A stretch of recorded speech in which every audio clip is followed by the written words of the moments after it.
میں سیحان غازی یوسف اپنے پورے ہوش آواز میں اس بات کا اقرار کرتا ہوں کہ میں نے اپنی بیوی، اس وقت میری آواز جو جو سن رہا ہے وہ کان کھول کے سن رہا ہے، الہام سے دور رہے۔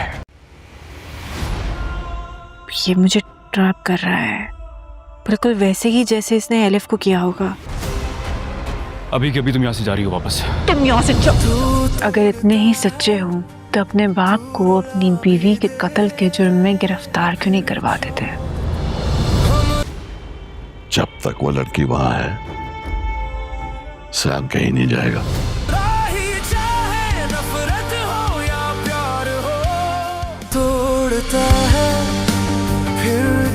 الہام سیحان کے ذریعے غازی یوسف کو اس کے انجام تک پہنچانا چاہتی ہے۔ سیحان بار بار الہام سے یہی بات کہہ رہا ہوتا ہے کہ اس نے اپنی بیوی الف کا قتل نہیں کیا، وہ تو الف سے بہت ہی زیادہ محبت کرتا تھا، لیکن الہام اس کی بات ماننے کو تیار نہیں ہوتی۔ الہام کو بھی یہ بات معلوم ہے سیحان الف کا قتل نہیں کر سکتا، الف کا قتل کسی اور نے نہیں، غازی یوسف نے ہی کیا ہے، تو وہ جان بوجھ کر سیحان کو اس قدر مجبور کرنے والی ہے سیحان یہ بیان ریکارڈ کروا دے کہ الف کا قتل کسی اور نے نہیں بلکہ اس کے باپ غازی یوسف نے ہی کیا ہے، اور غازی یوسف کو یہ بات معلوم ہے کہ الہام چپ بیٹھنے والوں میں سے نہیں ہے، اسی لیے وہ اپنے لوگوں کو کام پر لگا دیتا ہے کہ الہام کو بھی جان سے مروا دیا جائے اور اس کی موت ایک حادثہ لگنی چاہیے، لیکن سیحان کو یہ بات معلوم ہے غازی یوسف اس کو بھی نقصان پہنچا سکتا ہے، اسی لیے وہ ہر وقت الہام کا پیچھا کر رہا ہوتا ہے اور اس بات کا پورا یقین کر رہا ہوتا ہے کہ الہام کی جان کو کوئی بھی خطرہ نہیں ہے، اور جیسے ہی زکریا کے لوگ الہام کو نقصان پہنچانے کی کوشش کریں گے تو سیحان ان کو روک لے گا اور ان سے یہی بات کرے گا، میں تمہیں وارن کر رہا ہوں کہ تم لوگ الہام سے دور رہو، اگر الہام کو کچھ بھی ہوا تو میں تم لوگوں کو چھوڑوں گا نہیں۔ اور